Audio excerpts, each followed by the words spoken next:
Hello everyone, welcome to Gurushishya campus. और ये आपका नेक्स्ट एपिसोड है जो कि द हिंदू न्यूज़पेपर से मैंने कुछ और वर्ड्स लिए हैं जो कि आपको आज मिल जाएंगे। अच्छे वर्ड्स हैं, जरा वन बाय वन करके देखते हैं। सबसे पहला वर्ड आपके पास है ट्राजेक्टरी। ट्राजेक्टरी जो वर्ड होता है उसका मतलब होता है एक ऐसा पाथ जो दिखाई नहीं देता, जो कि हमारे इमेजिनेशन में है लेकिन वो पाथ होता है। जैसे अर्थ इलेप्टिकल पाथ में मूव करती है तो वो उसका ट्राजेक्टरी कहलाएगा। उसी तरह से अगर देखें तो अभी अभी आज के न्यूज़पेपर में चाइना ने बोला है कि इंडिया जो है वो यूएस की ट्राजेक्टरी को फॉलो कर रहा है, यानी कि इंडिया में जो हो रहा है वो धीमे धीमे यूएस की तरफ हमें लेके जा रहा है। जिस तरह से यूएस में धीमे धीमे केसेस बढ़ते चले गए, उसी तरह से इंडिया में भी धीमे धीमे केसेस बढ़ते हुए चले जाएंगे। ये बोलना है चाइना का। तो ये आपको मिल जाएगा फ्रंट पेज पे, P1 मतलब पहले पेज पे मिल जाएगा। पहले पेज पे एक और वर्ड आपको मिल जाएगा क्रैम्प्ड स्पेस वर्ड लिखा हुआ है, जो कि रायबरेली में कुछ ऐसे डॉक्टर्स रहे थे जिनको क्वारंटाइन कर दिया गया था, जो कि वहां पे रुके हुए हैं। तो उन्होंने बताया कि वहां का जो स्पेस है वहां पर बहुत ही संघनित, बहुत ही संकीर्ण स्पेस है। तो क्रैम्प्ड वर्ड यूज करा है। क्रैम्प्ड का मतलब हो गया बहुत ही छोटा है, छोटे मतलब बहुत ज्यादा स्पेस नहीं है और लगातार उसी में सब लोग भरे हुए हैं। साथ ही साथ में उनके लिए जो टॉयलेट्स की व्यवस्था है वो ही बहुत ही खराब है, तो खाना की व्यवस्था ही बहुत ही खराब है। तो उस तरह से अगर हम देखें तो वहां पे जो क्रैम्प्ड स्पेस वर्ड लेकर के आए हैं वहां पे, तो क्रैम्प्ड स्पेस रायबरेली में क्रैम्प्ड मतलब हो गया कि संकीर्ण और संघनित, यानी कि छोटा, छोटे स्पेस के लिए हम लोग वर्ड यूज कर सकते हैं क्रैम्प्ड स्पेस। नेक्स्ट देखिए आपके पास वर्ड आएगा पेज नंबर 2 पे, you will get the word leeway. Leeway का मतलब होता है फ्रीडम। तो गवर्नमेंट जो है वो जिस तरह का उसने अभी तक बाउंडेशंस लगा रखी है वो कुछ लीवे ग्रांट कर रही है, ऐसा लिखा हुआ है, जो कि पेज नंबर 2 पे मिल जाएगा आपको कि लीवे ग्रांट करने का मतलब हो गया फ्रीडम देना। लेकिन अमाउंट में, कुछ अमाउंट में फ्रीडम देने को लीवे कहा जाएगा। थोड़े थोड़े अमाउंट में फ्रीडम देना रहेगा तो कौन सा वर्ड हो जाएगा आपके पास? लीवे हो जाएगा। नेक्स्ट वर्ड देखिए, वर्ड लिखा हुआ है कंकॉक्शन। कंकॉक्शन जो वर्ड है ये बेसिकली हिंदी में देखें तो उसको काढ़ा कहते हैं। तो काढ़ा जो है उसको इंग्लिश बोलते हैं कंकॉक्शन, ध्यान रखें, कंकॉक्शन, इसे काढ़ा बोलते हैं। यानी कि आजकल जो है आयुष मंत्रालय लगातार रिकमेंड कर रहा है कि जो है वो काढ़ा पिए जिसमें आप तुलसी डालें, अदरक डालें। तो इस तरह का जो काढ़ा पीने की बात हो रही, काढ़े को अगर आप इंग्लिश में बोलना चाह रहे हो, इंग्लिश में आपको एक वर्ड चाहिए, you will get the word concoction.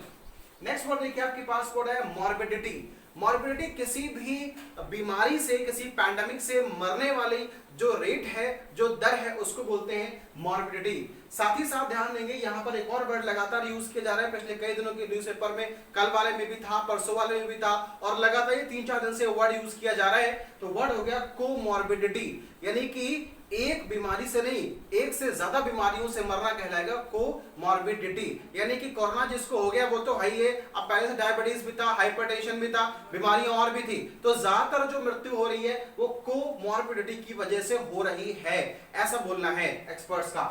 Next आपके पास वर्ड आ रहा है इमर्ज आउट। इमर्ज मींस होता है किसी चीज का बाहर निकल के आना। तो ये आपको पेज नंबर 7 पे एक आर्टिकल मिल जाएगा जहां पे ऊपर लिखा हुआ है कि इमर्ज आउट ऑफ लॉकडाउन। तो लॉकडाउन के बाद जब भारत निकल के सामने आएगा तो वो कैसा भारत होगा और किस तरह से हम वहां से निकलेंगे, क्या चीजें होंगी, उन चीजों की चर्चा की गई है। वर्ड आपके पास मिल जाएगा इमर्ज आउट, बाहर निकलना। नेक्स्ट वर्ड ले ऑफ है, पिछले कई दिनों से लगातार न्यूज़पेपर में है, कल वाले में, परसों वाले में, और लगातार डिस्कशन इस पे चल रहा है। कोई भी कंपनी जब अपने जो एम्प्लॉइज होते हैं उनको मना कर देती है कि भाई हम आपको अब पेमेंट नहीं कर पाएंगे, हमारे पास अब काम नहीं बचा है, तो काम नहीं बचने की स्थिति में जब हम पेमेंट नहीं कर पाते हैं तो उस स्थिति में कंपनी जो होती है वो एम्प्लॉय को ले ऑफ कर देती है। ध्यान रखें, कंपनी एम्प्लॉय को ले ऑफ कर देती है। इस केस में वो सस्पेंड नहीं माना जाता, उसको टर्मिनेट नहीं माना जाता है, बट क्योंकि काम नहीं है तो ले ऑफ कर दिया गया। जैसे जैसे काम दोबारा आएगा, दोबारा से हम लोग लेबर्स को एम्प्लॉय करेंगे, लेकिन फिलहाल कंपनीज ले ऑफ कर दे रही हैं। और जैसा कि जो है कि अभी जो है वो आप देख रहे हैं कि लगातार ये कहा जा रहा है कि अपने एम्प्लॉयज को आप सैलरी देते रहें, लेकिन कंपनीज ले ऑफ कर रही हैं कि हम सैलरी कहां से देंगे, हमारे पास काम नहीं है, इतना डेट है हमारे पास, इतना कर्ज है, हम कहां से दे पाएंगे उनको सैलरी। नेक्स्ट वर्ड देखें आपके पास है सरपास। तो सरपास का मतलब होता है आगे निकल जाना। तो भोपाल और इंदौर का ये केस जो कि लिखा हुआ है पेज नंबर 9 पे, जहां बताया जा रहा है कि वो जो है भोपाल आगे निकल गया है, इंदौर से सरपास कर गया है उसको। तो सरपास कर देने का मतलब होता है आगे निकल जाना, किसी से आगे निकल जाना, मूव कर जाना। आगे निकल जाने के वर्ड में आप कौन सा वर्ड यूज कर सकते हैं? सरपास यूज कर सकते हैं। सर पास, पास मींस आगे निकल जाना, सर पास कर जाना, किसी से आगे निकल जाना।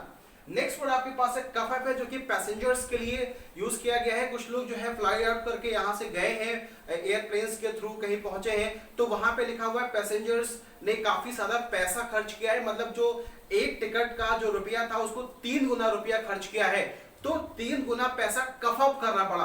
तो जब किसी को पैसा कफ अप करना पड़ता है तो उस केस में वो बहुत ही मुश्किल से वो पैसा खर्च करते हैं, लेकिन ज्यादा पैसा खर्चा करना पड़ रहा है और किसी से पैसा निकलवाना होता है तो कफ अप करना होता है। वैसे विशेष तौर पर कंजूस आदमी से भी आप जब पैसा निकालना चाहते हैं तो भी आप कफ अप वर्ड यूज कर सकते हैं। हालांकि कफ का मतलब खांसना होता है, बट कफ अप जो वर्ड है वो फ्रेज है, एक फ्रेजल वर्ब है जो ज्यादातर आपको पैसों के साथ मिल जाएगा, पैसे निकलवाने के सेंस में आपको मिल जाएगा। नेक्स्ट वर्ड देखिए आपके पास डिसएम्बार्क है। मुंबई में जहाज उतरा है, वहां पे डिसएम्बार्क वर्ड यूज किया है। पेज नंबर जो है वो 10 पे वर्ड यूज किया गया है। तो यहाँ पे देखिए डिसएम्बार्क का मतलब होता है उतरना, शिप से नीचे उतरना। तो शिप से नीचे उतरने के लिए वर्ड यूज करेंगे डिसएम्बार्क, और अगर इसमें से डिस वर्ड हटा दिया जाए तो एम्बार्क हो जाएगा, और एम्बार्क का मतलब हो जाएगा जहाज पे चढ़ना। तो शिप पे चढ़ना एम्बार्क हो जाएगा, शिप से उतरना डिसएम्बार्क हो जाएगा। नेक्स्ट वर्ड आपके पास है डेलीवरेज वर्ड यूज किया गया है। ये अभी फेसबुक ने एक डील किया है रिलायंस जियो के साथ में, जहां पे उसने इन्वेस्ट किया है, और यहां पर कई सारे एस्पेक्ट निकल के सामने आए जिसमें ये कहा जा रहा है कि इससे जो जियो का एक सपना था कि वो एक डेट फ्री कंपनी होना चाहती है, कर्ज से मुक्त कंपनी होना चाहती है, तो उसने अपना एक स्टेक सेल कर दिया है। तो डेलीवरेज वर्ड जो वहां पे यूज किया गया है, इसका मतलब ये है, डेलीवरेज का मतलब होता है कि जब कोई अपने कर्ज को मुक्त करने के लिए अपने एसेट को सेल कर देता है, तो डेलीवरेज दैट मींस व्हाट, डेलीवरेज दैट मींस व्हाट कि हमें जो है डेट को, अपने कर्ज को कम करने के लिए अपने एसेट को सेल कर देने की जो कर देना जो है उसे क्या कहा जाएगा, डिलीवरेज कहा जाएगा। Is it clear? And the last word you have is what? Resilient. Resilient word जो है वो आर अश्विन ने यूज किया है। क्रिकेट में आप इनका नाम बहुत अच्छे से जानते हैं। Resilient बोला है कि मनुष्य जो जाति है, ह्यूमन रेस इज resilient। तो resilient वर्ड का मतलब होता है जो बीमारी से या फिर किसी भी आपदा से, इस चीज से आप जो फ्लेक्सिबल है और अपने आप को इजिली संभाल सकता है, जो फ्लेक्सिबल है और जो संभाल सकता है, जिसके अंदर का इम्यून अच्छा है, उस तरह का जो व्यक्ति होता है, उसके लिए जो वर्ड हमारे पास आता है वो जो क्वालिटी होती है अपने आप को संभालने की, अपनी फ्लेक्सिबिलिटी शो करने की डिफिकल्टी के टाइम में, तो वो जो फ्लेक्सिबिलिटी है, वो जो अंदर इम्यून है, उन सब के लिए जो वर्ड यूज कर सकते हैं वो रेजिलिएंट वर्ड यूज कर सकते हैं। तो आज के एपिसोड में ये कुछ इंपॉर्टेंट वर्ड्स थे जो कि मैंने पेज 1 से लेकर के एंड पेज 14 तक मैंने वर्ड डिस्कस किए हैं। इस तरह के रेगुलर एपिसोड्स आपको मिलते रहेंगे। Okay, thank you.